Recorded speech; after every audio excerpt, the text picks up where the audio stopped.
இன்றே டவுன்லோட் செய்து உங்கள் ஃபேவரட் ஷோக்களை என்ஜாய் பண்ணுங்க. என்னடா பேசிட்டு இருக்க?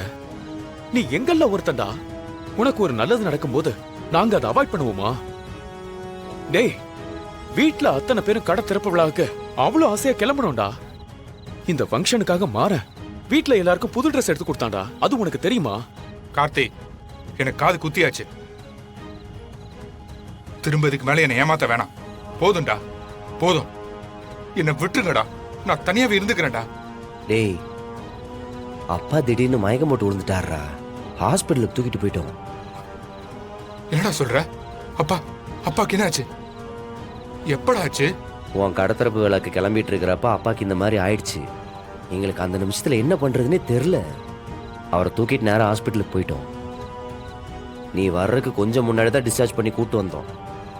அவர் உடம்ப பாத்துக்க சொன்னா அவர் கேட்கவே மாட்டாரா. எல்லா பிரச்சனையும் அவர் தலைமையில தூக்கி போட்டுட்டு மன உளைச்சலாக இவர் உடம்ப கெடுத்துக்கிறாரா. ஐயோ, இப்போ எப்படி இருக்காரு?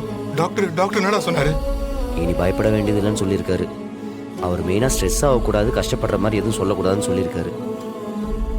நம்ம தான் பத்திரமா பார்த்துக்கணும்.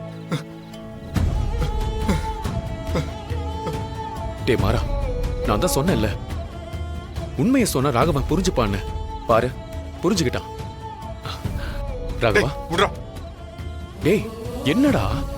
அவர் நம்ம 3 பேருக்கு அப்பா தானடா. சொல்றா, அவர் நம்ம 3 பேருக்கு அப்பா தானே. அவருக்கு முடியாம போயிருக்கு. அது ஏண்டா நீங்க யாரும் என்கிட்ட சொல்லல? சொல்றா, நான் எத்தனை வாட்டி கால் பண்ணேன். அட்டன் பண்ணி ஒரு வார்த்தை சொல்றதுக்கு என்னடா? அப்போனா இந்த குடும்பத்துல இருந்து ஒதுக்கப்பட்டவன். டேய், என்னை எல்லாரும் தலைமுழுகிட்டீங்க, அப்படிதானே? டேய், சொல்ற சூழ்நிலை இல்லடா. எல்லாம் பயந்து போயிருந்தோம். நீ கடை வேற ஆரம்பிக்க போற. அந்த நேரத்தில் உங்ககிட்ட சொன்னா நீ உடஞ்சு போயிடுவ. அந்த ஃபங்க்ஷனும் நடக்காது. அதனால தான் சொல்லி உன்னை சங்கடப்படுத்த வேண்டாமேன்னு சொல்லலை. டேய், நான் அவரோட மூத்த பையன்டா. அப்பா விட எனக்கு ஃபங்க்ஷனாடா முக்கியம். ஏதோ வேற யாருக்கு சொல்ற மாதிரி சொல்றீங்களேடா.